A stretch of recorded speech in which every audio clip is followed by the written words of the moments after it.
Hey guys, it's Arrow. Unbelievable opportunity to talk with Jay Gordon of the group Orgy. Jay, I got to tell you, dude, you are a true survivor in the industry. Yeah, I mean, it's just about getting out there and doing it again, I guess. If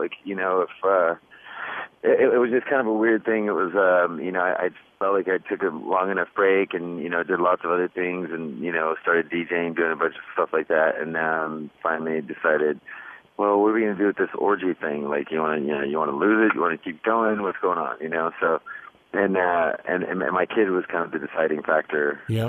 And that he was just like, Daddy, I want to see you play on stage. And I want to go on stage with you. And I was like, all right, let's do it. And you guys sounds good. And you guys look like rock stars. You look like you have the attitude of a rock star. I mean, come on, look, you see Adam Levine. I mean, seriously, that's not a rock star to me. Do you guys still feel like rock stars?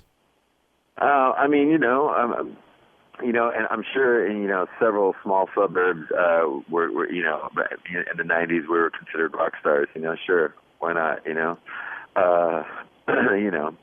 I'm just being as humble as I can be about that because, I don't know, I just, it is what it is. But it seems like, in other words, you guys are all visual, which is just incredible. Definitely visual. Yeah. Visual. Rock stars for like somebody like, I don't know, like I look at David Bowie or something like that. I get what you mean. Rock star. You know what I'm saying? And you of all people don't think that you've got that about you guys? I saw you. Word. It's good. It's whatever tag they want to give me. Dumb rock star. Oh, yeah, it's cool. Whatever. Because you guys, you totally look like that you're into the showmanship of what the art really is. Oh, most definitely. I think that's probably what I aspired to be growing up. See an episode of Backstage, whatever that show was on MTV, and you see like Motley Crue growing up, and you're like, yes, perfect, sounds good. Where do I sign up? So who is your audience? And here's the reason why I bring this up is because I have a neighbor up the street who's 14 years old, and I said, I'm going to talk with Jay from Orgy. You've got to be kidding me. There's no way you're going to talk with him. How is it that this 14-year-old knows who you are? Possibly because of, there's a lot of, I kind of been, really heavily into the whole EDM thing, like electronic dance music has always been, part of what Orgy does. Mm-hmm. So that's back from the beginning, but it really blew up nowadays, so of course being into, all aspects of that kind of music, everything from drum step to drum and bass, trap music and things like that. I just connected with a lot of people on that level, and who may or may not have been fans growing up themselves. So basically, all the younger generation loves those guys as DJs and stuff, and then so maybe some associations there probably connected the dots.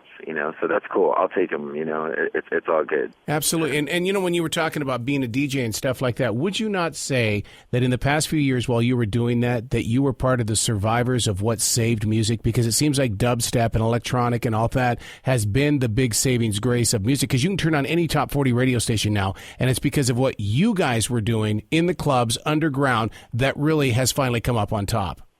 I'm glad. I'm just glad it's rolling. That's the whole point is for it to be perpetual and to make people like it and have a good time listening to it, and keeps things moving. Do you think that the success of that is because people's attention spans are usually maybe barely a minute, and as a DJ and into the style of music that you've got, you're consistently changing things? Like literally, I'll tell you what it's like. It's like you swap a song out every 20, 25 seconds. Mm-hmm. So literally, you got time for like a little, you got this intro thing, and then, that's kind of, placid and cool just to kind of get people connected. Oh, I really like that. And then you just drop something hard on them, and it's like, oh, yeah, something, that's kind of like heavy, and they all love that. They seem to love the blend. And the more you, of course, pick up the tempo and slow it down, throughout your hour-long set or what have you, they seem to really enjoy that. So, that's the formula that's working right now, and, I love it.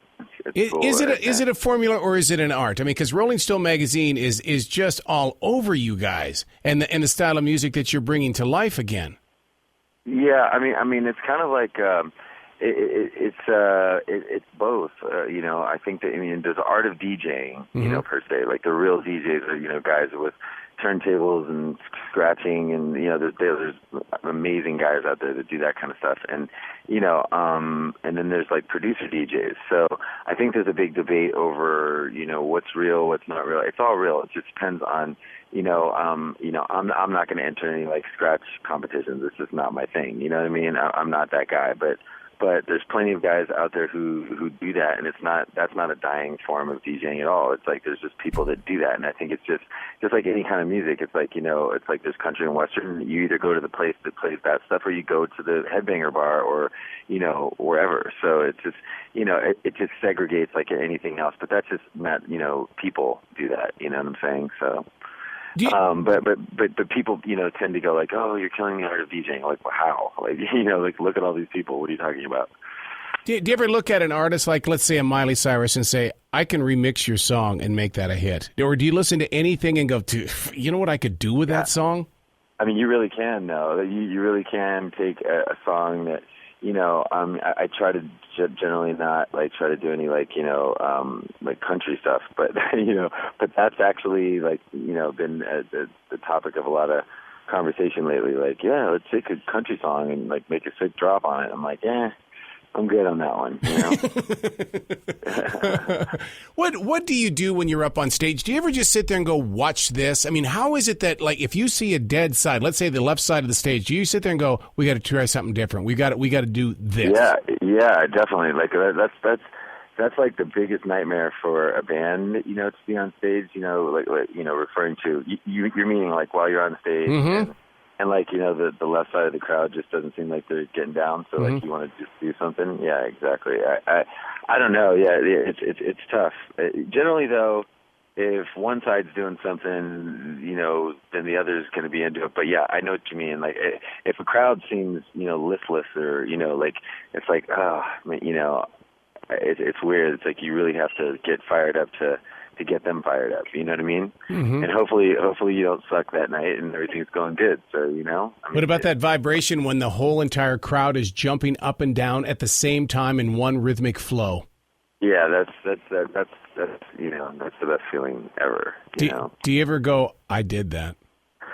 Oh yeah, for sure. Like, it feels good when you can rock a house, Hey, we got to talk about your new music. And the reason why I want to talk about your new music is I want to prove to everybody that your band is not gone. Because the name Orgy comes up and people go, well, yeah, they're that band from a few years back, right? No. They're happening now.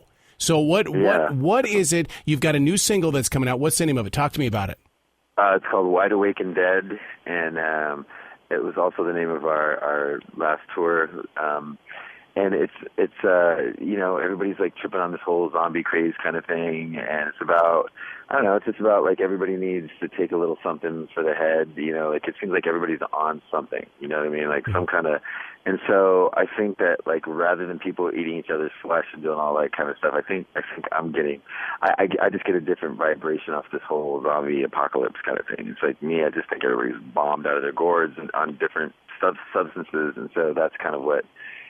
I try to take like the hardcore like nature of like the zombie apocalypse and turn it into, what are you talking about? Like I don't see me eating anyone's flesh anytime soon. But if people piss me off, like don't get me wrong. But but no, it just seems like everybody's on a different, I think it's always been that way, like different strokes for different folks, and so that's what the song's about, and it's about just life in the big city, man.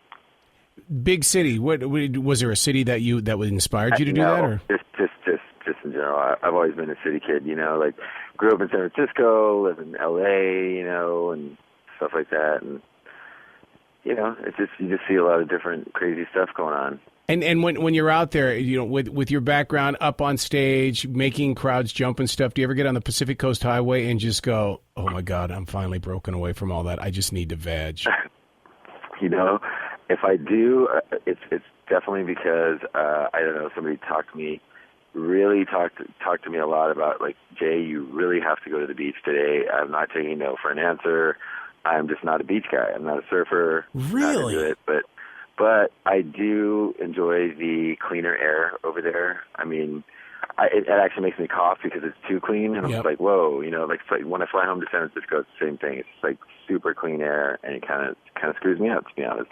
No, but I'm just used to it, I'm just used to, and I like excitement. I like stuff going on around me all the time. I tend to, if I'm in the woods or something, like I'm definitely hearing too many sounds. It's like my ears are probably ringing, and it's just like, oh man, I miss like the cars driving. I just love it. I love the city. I've always been that way. Would you ever consider? I mean, as your child grows up, would you ever consider unplugging and doing something that's not so zombie-like?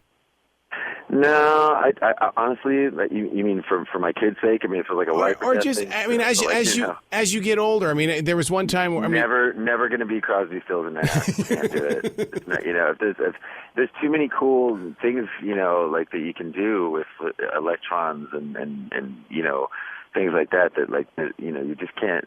I'm not opposed to. I love to listen to people that can do stuff that's really cool like that. And I can't really play the guitar and sing at the same time. I mean, I can, but like it's not pretty. It's not, right. It's nothing that you're gonna want to be like, oh man, that dude's so killer at that. Like it's like, oh cool. So yeah, you don't suck, and that's about where I'm at with that. What's so cool about you is that in the 70s, when the synthesizer first came in, you had Steve Miller jumping all over it. You guys are the pioneers of your own generation. And do you ever think of something like that? I consider myself a pioneer. I know, but I do. It's nice when people,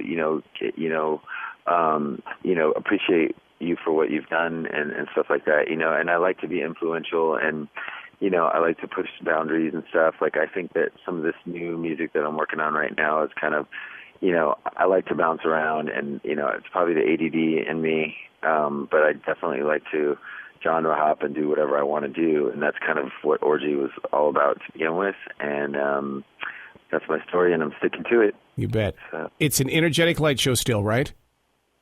Everything, bro. I just like to make sounds that like I don't hear every day. Yep.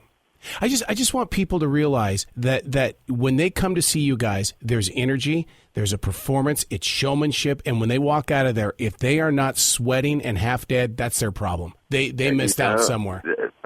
I couldn't have said it better myself. Yeah, I mean, I live for that stuff. I have a good time. I don't feel old. I feel good, and you see, like even a lot, all the bands that were on like Family Values and stuff, like everybody's like still going. If they're not going, they're trying to make a comeback or something. So it's all good. I think it's everybody's feeling good. Everybody wants to get out there and play. So be it. And if you can still get out there and do it, then go for it. So I have a good time doing it. I still feel like I did when I first started, and I'm still singing the same, so, You're still having fun, though, right?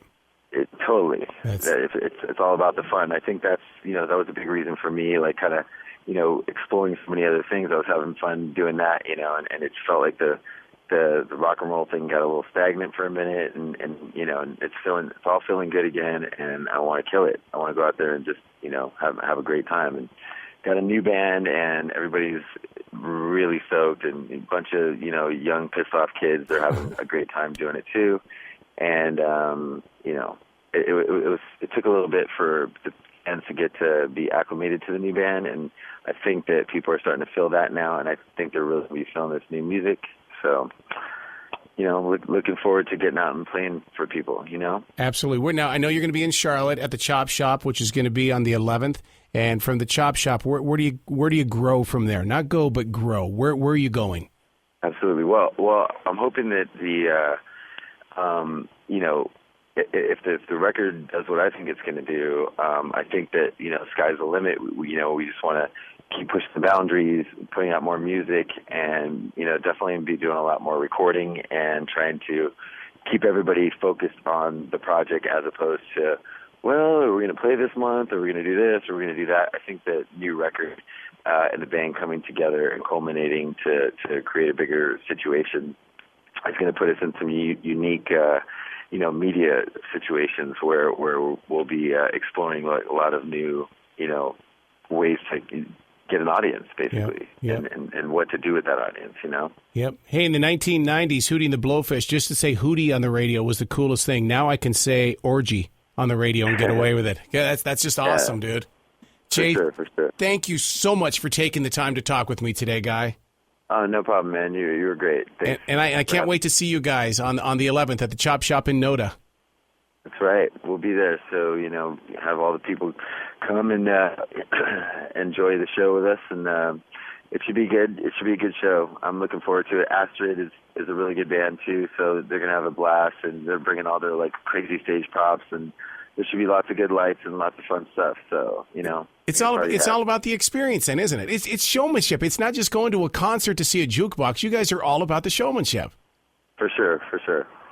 I love it. Thank you so much.